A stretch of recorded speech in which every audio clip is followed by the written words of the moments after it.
This is Rich Friend, Ricardo Amigo Real Estate, and I'm here with Chip Conley. We're doing Rare Conversations, which is an ongoing podcast that you can see on Spotify, YouTube, and our website.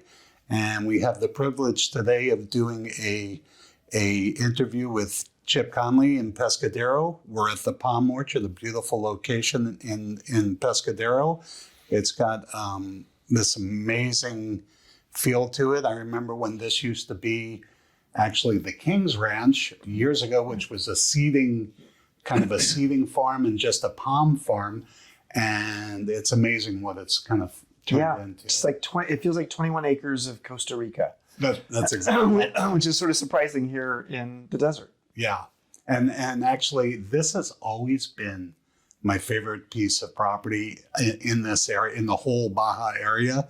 And I had, years ago, I worked on, this was kind of the sale that kind of pushed me up a level, and we wound up representing the buyer of the property. Yep. And all of a sudden, I know this property pretty well. Yeah. It's bringing back some nice memories.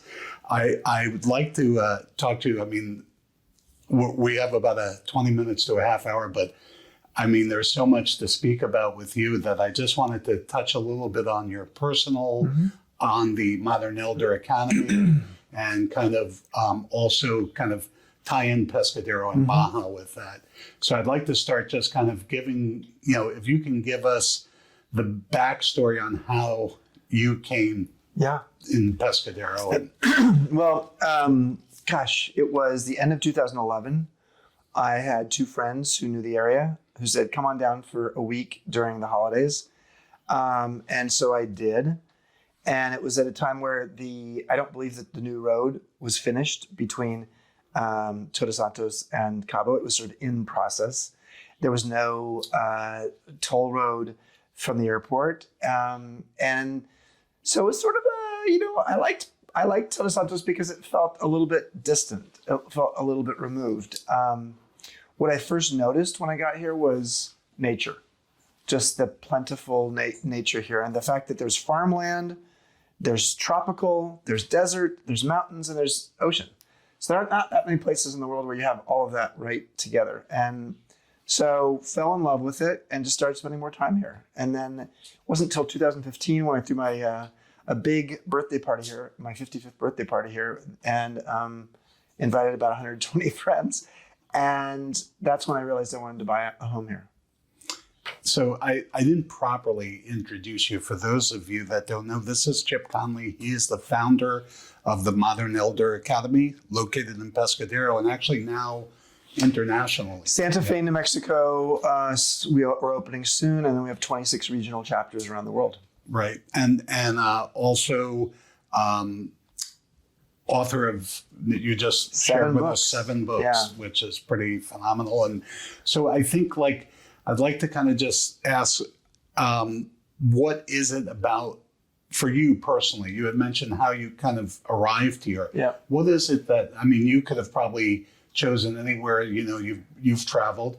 Yeah. What is it that kind of you enjoy most about living in Pescadero? Well, as someone who was living in San Francisco, this was a lot closer than Bali. I do love Bali. It's number one on my list. But I really liked Baja because, first of all, what are the reasons I like this particular area? There's a food culture here. I mean, there are a lot of different kinds of people who come here to the Todos Santos. We do need to come up with a name that describes this region.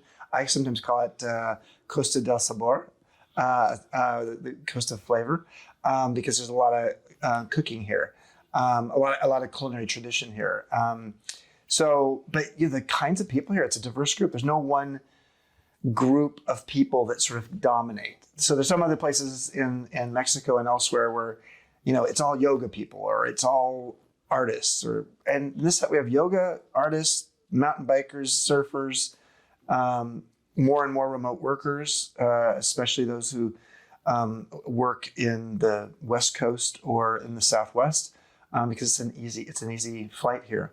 So I like the diverse collection of people. I loved the fact that it's a small place, but a place that also felt not so remote. At first it was remote when I got here, But now, since then, we have this toll road to the airport, which makes it much easier.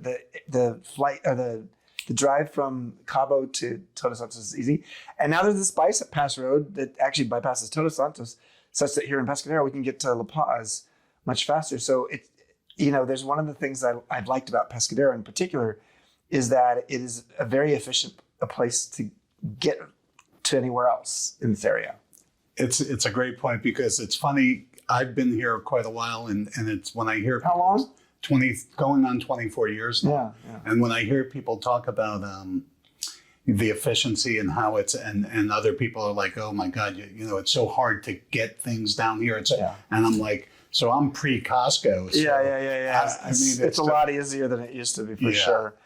I'd like to talk about the Modern Elder Academy and kind of if you can share with us kind of the impetus, what brought that about? Yeah. How did that come about? So I was a longtime boutique hotelier. We ran a large boutique hotel company based in San Francisco for 24 years, and then sold that company at the bottom of the Great Recession, and then went to work for 3 young guys who had a business idea about 11 years ago that was growing fast, but most people had never heard of them. They were called Airbnb. And I became, according to them, their modern elder. I didn't like that phrase at first because I said, you're just making fun of my age. And they said, no, a modern elder is someone who's as curious as they are wise. And I was like, okay, curiosity and wisdom. I like that combination. And so basically I spent 7.5 years, 4 years full-time and 3.5 years as a part-time advisor, helping Airbnb become a global brand and grow into being a public company. While I became a part-time person in the company and just advising them, I bought a home down here in Pescadero on the beach. And I started working on a book called Wisdom at Work, The Making of a Modern Elder. While I was writing that book, I had a Baja aha. I had an epiphany, and my epiphany was, why is it that we don't have schools for people in midlife to reimagine and repurpose themselves? And so that's how MEA came about. And we brought 3,500 people from 42 countries to our campus here in Pescadero to go through our programs. And the programs are usually about a week long. And people love it here. And then we've also, with Jeff Hemley, one of my founders and one of my co-founders and a partner, he led the process of building a small regenerative community of 26 homes around a regenerative farm, because there were so many MEA people who came here and they say, I like how you made me feel for a week. Could I live like this year round? And so that's in Pescadero as well. Would you like to give a plug on that? No, I mean, it's all sold out. Yeah. It's sold out. It doesn't have a website. Had no plans. So it shows that the alumni were that motivated to both be part of MEA and a community that MEA was creating, but also they were very just motivated to be part of this area and this community and giving back. And that's a big piece of the MEA program is how do we help a place regenerate itself?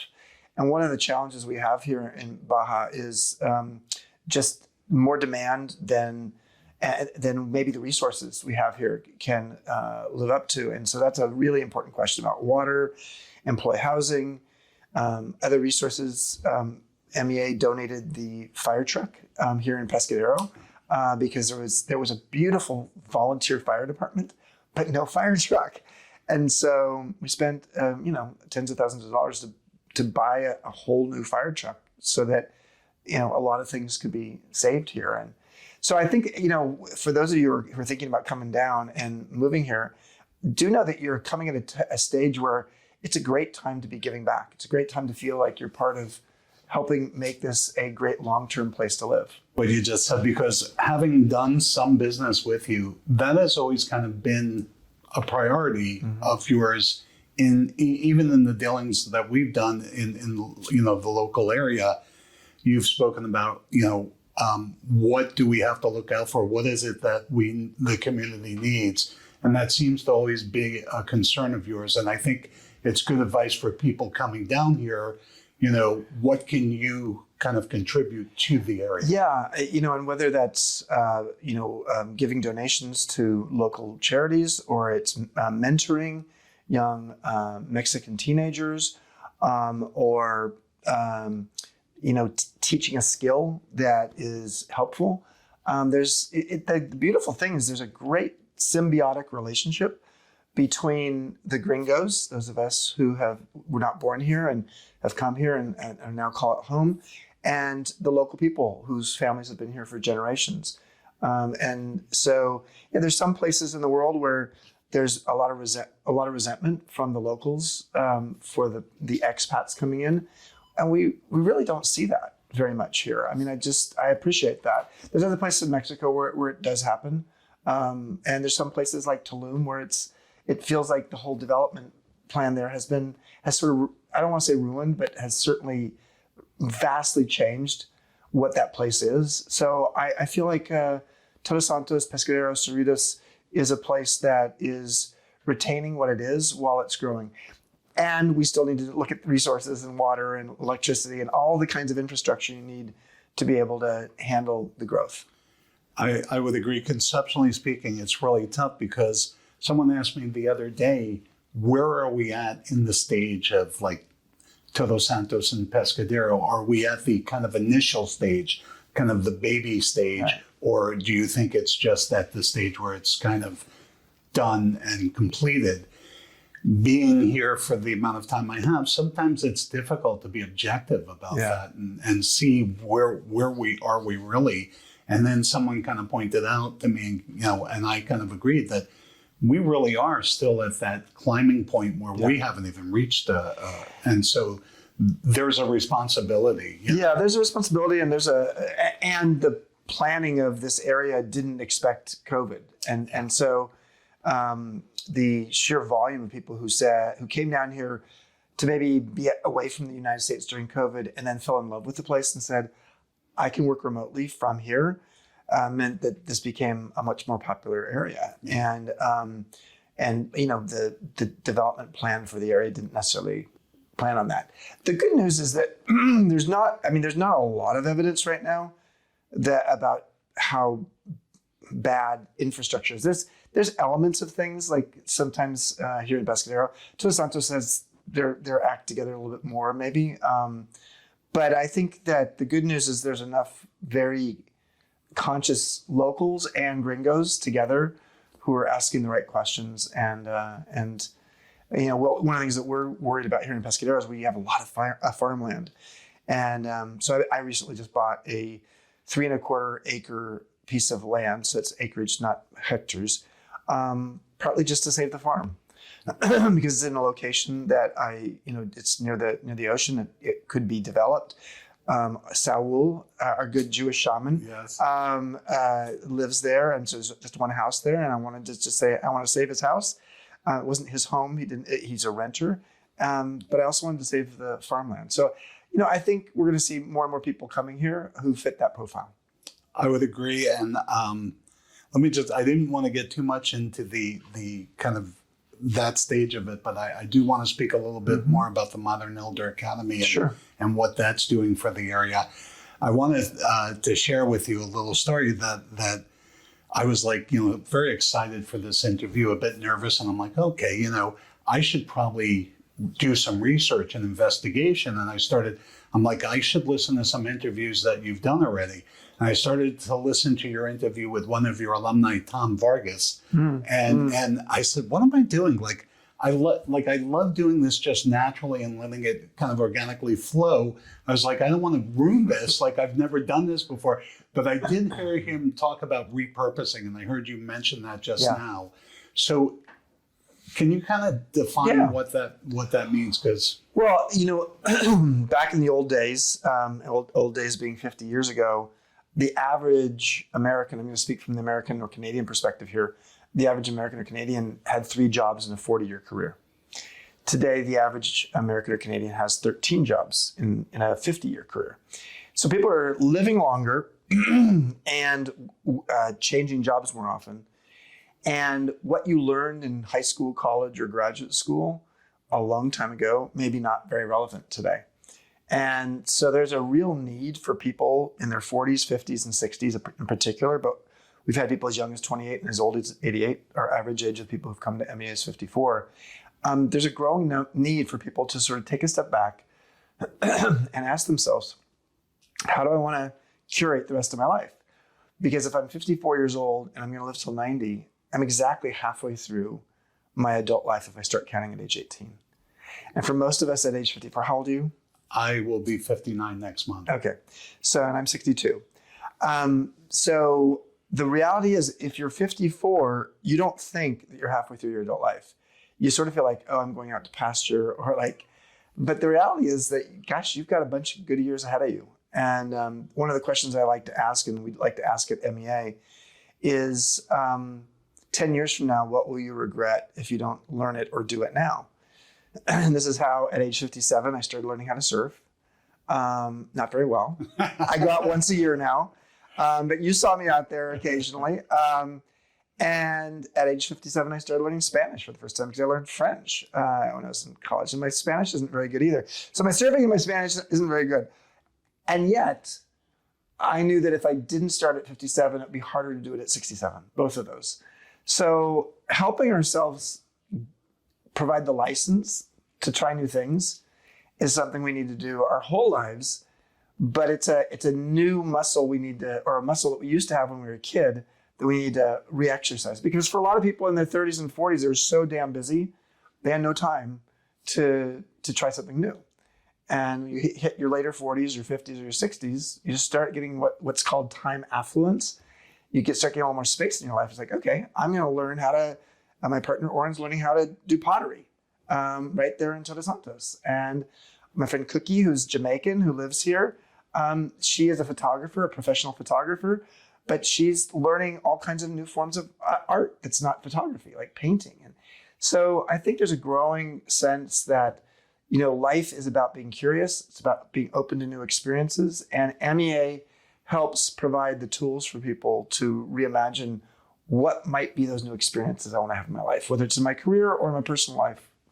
So, and is you know, originally when the MEA concept came out, I was like, okay, these are probably, it's geared towards retirees and people. Yeah, it's but not. It goes. I mean, yeah, the name's a little bit of a.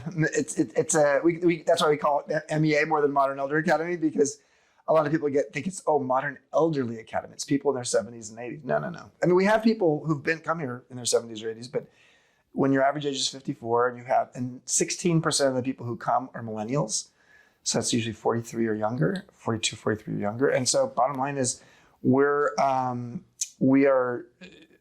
mostly people in midlife.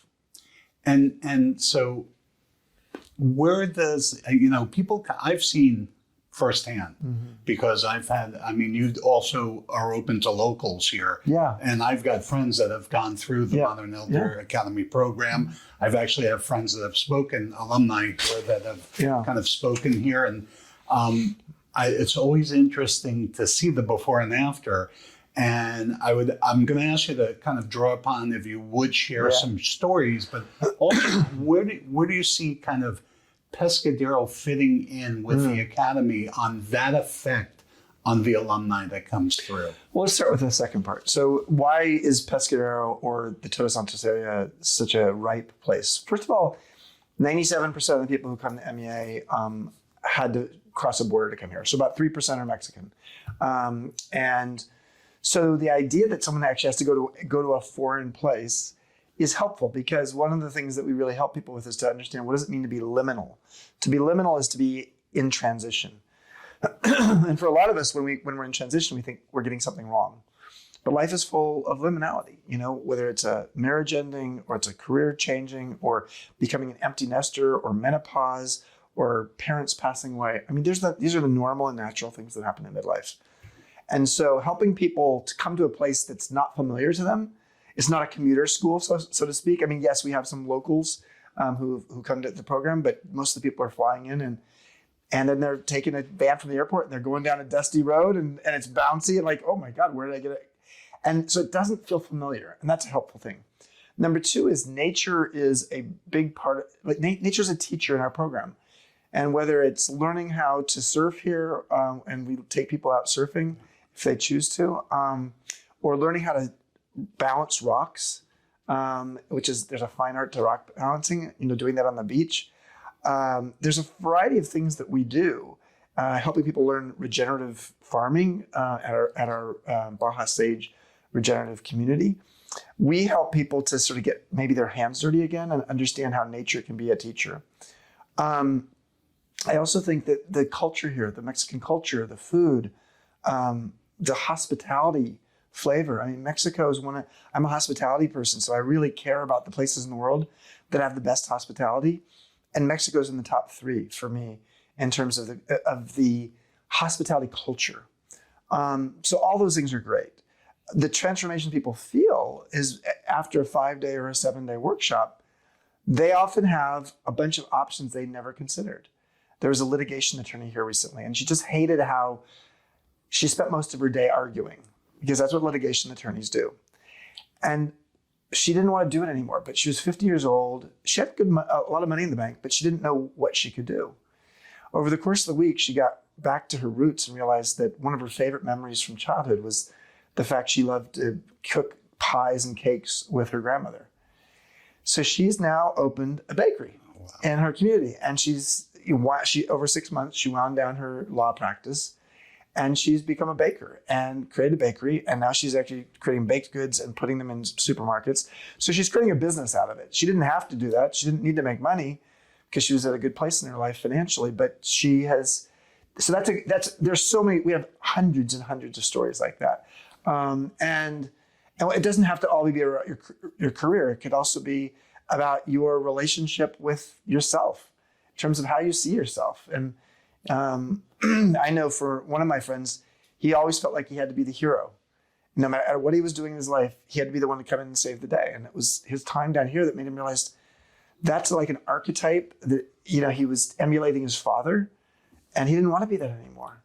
And it didn't mean that he all of a sudden doesn't care about, helping make things good. It was more like he didn't feel the compulsion and the sense of ego satisfaction that he would get from feeling like being the hero. And so, it's nice to be able to take a step back in midlife and ask yourself, halfway through your adult life, do you want the second half of your adult life to be just like the first half? And the answer for most people is no, but very few people have the tools or a school to go and sort of ask those bigger, deeper questions. So I'm sitting here thinking, and I'm listening to you, and I'm saying, I fall into this category. You do? Why have you not been here? So this is in my backyard. Yeah. And I just want to share a story. The first time that I ever met you, one of my agents who's now retired said, we're going to go over and meet Chip and say hello. And I came in to you were living in front of the academy, like your house. Yep. And I remember, I'm always, I have this East Coast mentality, I think, where I'm a little skeptical of everything to begin with, right? Yeah. And I remember just meeting you, and you came out and you had these loose fitting garments, and it was like really neat clothes. And I remember Saul, Saul was kind of making some smoothies, and you were kind of introduced him as and we spoke, Saul and I spoke, and you said, this is my shaman. And we were speaking about, Judaism and all that. And then Oren came out, and he was like, he was the architect and your partner, and I was like, and he's Israeli, and I'm like, this is such a cool entourage that you run with. I'm like, wow, this is great. And then I spoke to people locally who had experience, and good friends of mine, people who I respect, have gone through the program. Because before that, we had seen people who were gone through the program and got the bug and said, hey, and you had graciously said, hey, Rich, can you show these people around? And, and I would get it from them. I'd see that difference, wow. But then to see it in people that I've known for years and that who, I have this daily relationship with, and just that week it changed their lives that significantly. I'm like, wow, this is something. This really is like something. And I'm like, and Jeff had asked me to come, and then you had asked me, and Christine had asked me, and I'm like, I've been I've been fighting it like, no, I'm too busy. And that's, You're always too busy. No, I mean, we're always too busy. and you're right. But the thing is, once you sort of spend, a program, and a lot of our programs now are 5 nights, you're actually more productive, more effective, and happier just because you're more clear on, what it is you want from life. So yeah, there's a lot of people helping people to actually understand what wisdom they've developed too. That's what we call ourselves a midlife wisdom school. And that's partly because we don't really spend a lot of time really sorting through our life lessons and how that lesson, that wisdom, that metabolized experience can serve us moving into the future. So that's a big part of the program too, and helping people have a greater sense of purpose. So yeah, I mean, it's been very effective, and so much so that there's a lot of people around the world who are now creating their own version of an MEA, not called MEA, but like their version of a midlife wisdom school. And yes, we bought 2,600 acres outside of Santa Fe, New Mexico, and have a regenerative horse ranch that will be opening in early 2024 there, with 2 retreat centers there. So in essence, what we have here times 2.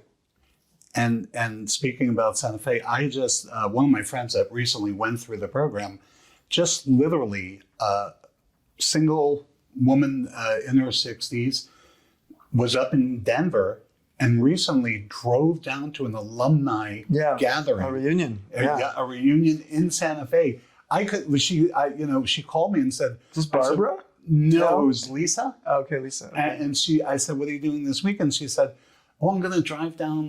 Lisa Green. Yes. And I'm going to drive. An unsolicited plug for my friend Lisa Green. Yeah. And she goes, I'm going to drive down to Santa Fe. There's an alumni reunion.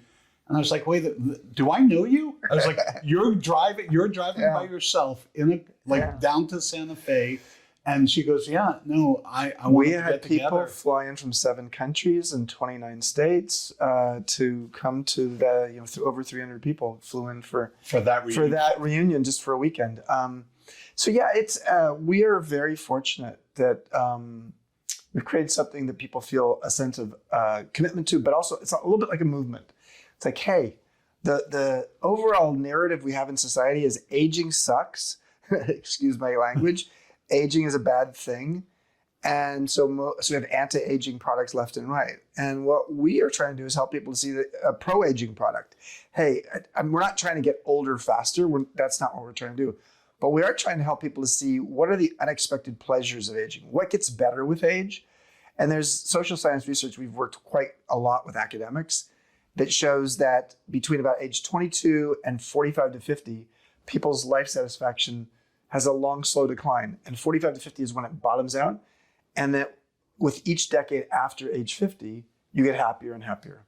So it's very surprising because you sort of feel like, okay, gosh, once you hit your midlife crisis, all you have to look forward to is death. But the truth is that actually people's life satisfaction grows after 50 until maybe the last couple of years of their life.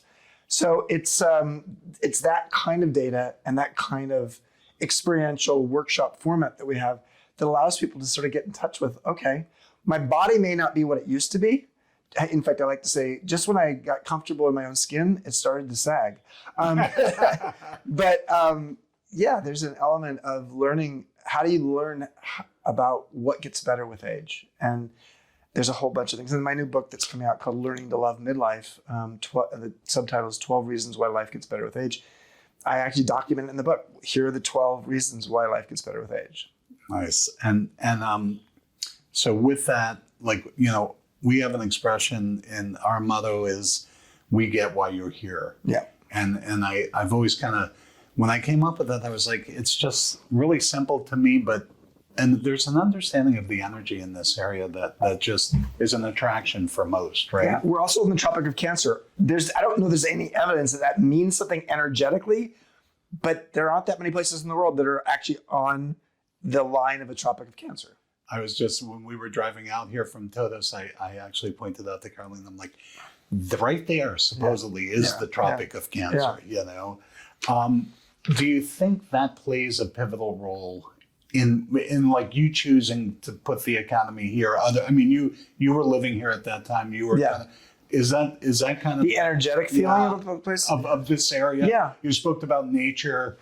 Yeah, I mean, part of the reason we've regeneration. chosen this area here in Baja, and this particular part of Baja, as well as in Santa Fe, is they're both places where people go to seek. You know, it's sort of like it's a seeker's paradise, and a lot of people go there with the express intention to explore themselves and discover themselves, and the energy of the place has some impact on that. And so, yeah. You had mentioned earlier that this has become kind of a gastronomic destination. Oh, yeah. Can you share with us some of your favorites locally? I mean, there's so many great restaurants, and I don't want to upset any of my Okay. friends, the restaurateurs. Here in Pescadero, you got to love Yerba Buena because it's just so damn consistently great. And I wish they'd have more specials on the menu. Marco, if you're listening. Marco, I love you. The green room is epic because literally a great place to just be literally having a meal on the beach at sunset. I'm a fan of Doom. Not everybody loves Doom, but I like it because if you're in this tropical forest and the food's great, it's expensive, but I've enjoyed going there most times. And then in terms of sort of more local flavor kind of places, I love Barracuda. I love Danny and his little taco shack in Cerritos. He's also in Todos Santos. And what else? I mean, that's a good collection. That's a good collection. And what about you had mentioned the bomberos, the ambulance, I know you're working with different community projects and groups that locally. Yeah. Do you want to mention any of those? I mean, everything. I mean, you name it. The Palapa Society, we've been a regular contributor to their programs, especially their school. The El Padrino as well. But mostly it's local.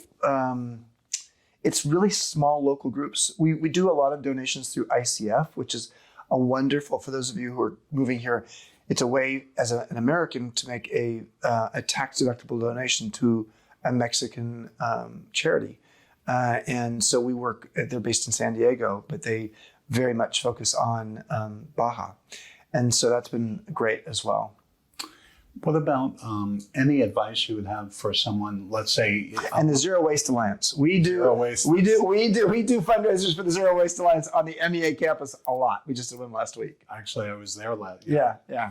What advice would you give someone who's coming down? Let's say, I'm sure you have a kind of a guideline for alumni, for people that come down, the students that come down.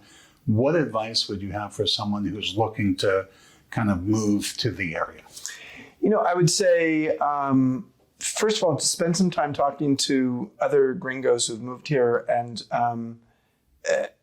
ask them what they like about living here and what they don't like. There are a lot of people who live here full-time year-round now, but there's a lot of people who choose to live here just part-time. And so I think knowing whether you want to be a full-timer or a part-timer is an important question. And if you're a full-timer, know that the summer it clears out a lot. I like the summer. It does get hot, humid, and buggy, and you have the occasional tropical storm, maybe a hurricane on a rare occasion. But I actually sort of like I like it being quieter here. That's one of the things that's appealing. And we live on the beach, so we get a little bit of an ocean breeze. I would say, what else? I think knowing your neighbors, if you're going to actually buy something here, and getting to know your neighbors is really important. We have WhatsApp groups often, so we're in a part of Pescadero called Gavilan, and we have a WhatsApp group called the Gavilan Vecinos, so the Gavilan neighbors. And what's helpful about that is if something's going on, if power happened to go out, or if someone's going to Costco and doing a Costco run, or somebody is coming back from the U.S. back to the neighborhood, and somebody needs to have you bring something, that you can get in a Walgreens, but you might not be able to get it here. Although actually, frankly, you can get just about everything here. It's nice to know your neighbors. Your neighbors also may know a great massage therapist, a great person who can clean your house, a great plumber. So one of the things I highly recommend is you think of the process of moving here as building a new sense of community. And that's different than in the U.S. Often you don't know your neighbors in the U.S. and you don't feel like you need to know your neighbors. But down here, it's a little more of a communal kind of flavor. And I love that about it. I would agree that one of the attractions for me was culture, climate, and just the way of life, right? Yeah. Just that kind of tranquilidad. Yeah. So, what do you see for the future of the MEA for locally? Just let's start. I know you spoke about Santa Fe, but how do you see it growing down here? I mean, our campus at this point is pretty complete. We have 25 bedrooms, and I don't necessarily see us growing any additional footprint. We've actually bought. We have 3 pieces of land on the beach. We're not building. Only one of the 3 is built. We bought a house and then did a renovation of it. The other 2 we've not built on. So I'm proud of the fact that while there's a lot of development happening in our neighborhood, that's for sure. We have done less of the development than other people who've come here. I think we've started doing some Spanish language programs here of MEA, and that's wonderful. We are very actively involved with the kids of our employees, so we have about 25 to 30 employees. And so I think, and we give to the charities that those families ask us to give to. Nice. So we're going to continue to try to be a positive influence here. And yes, I would guess that we'll probably build another residential community down here at some point for more MEA alums, because there's so many people who would like to live here. With that being said, there are a lot of the Gavilan area has grown significantly, like you said, and it is. And I think, a lot of people will say, good or bad, that people are the alumni or people that, have kind of that 6 degree of separation, that they're riding your coattails into this neighborhood. And quite frankly, I mean,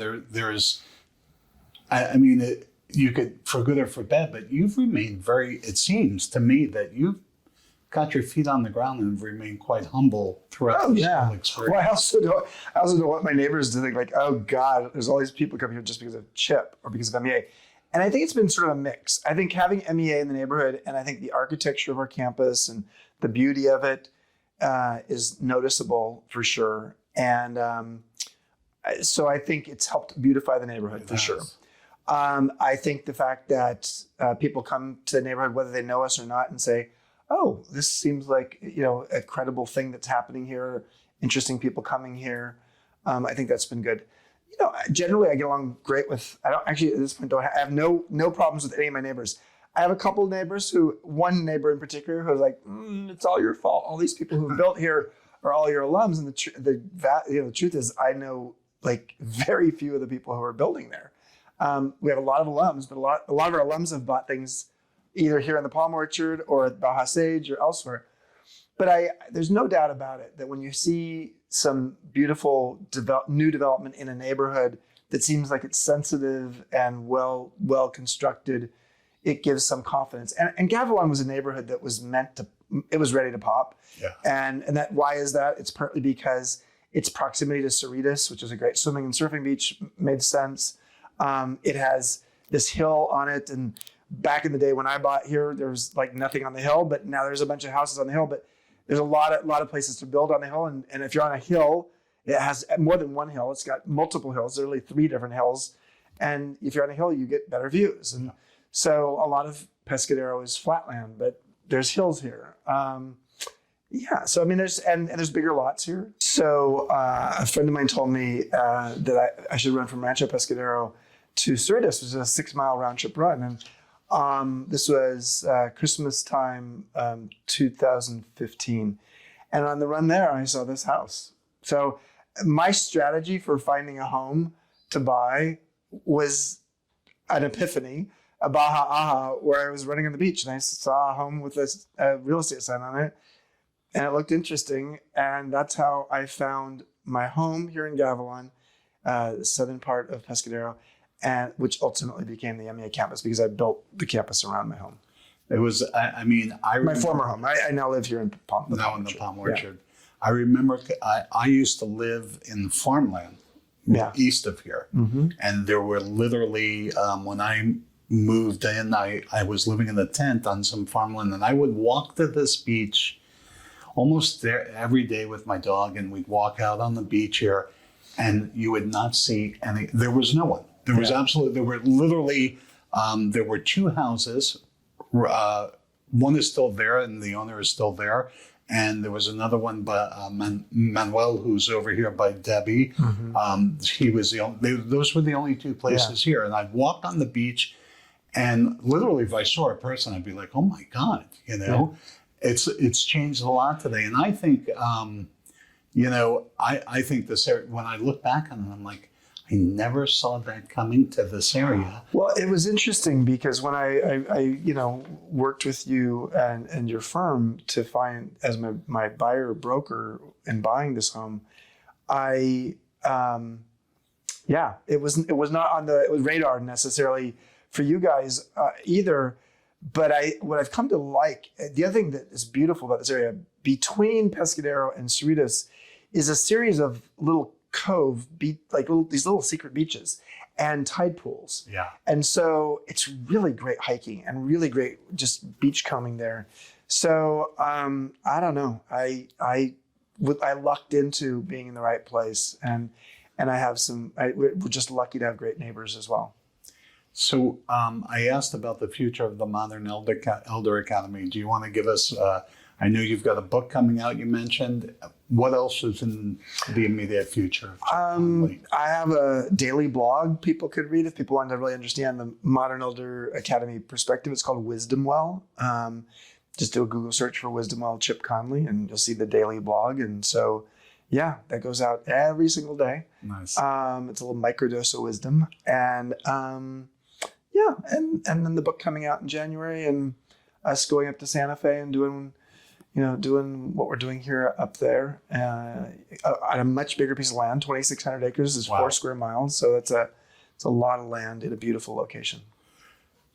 I'll end it with this: that I've heard people who have come out of the experience and say that imagine going to a camp for adults that ties into emotional, philosophical, and kind of natural ways and elements of your life. If you could describe the Modern Elder Academy experience, what would your words be? Well, someone once called it the Four Seasons meets the Esalen Institute, which is a famous personal growth retreat center in Big Sur, California. So it's a retreat center.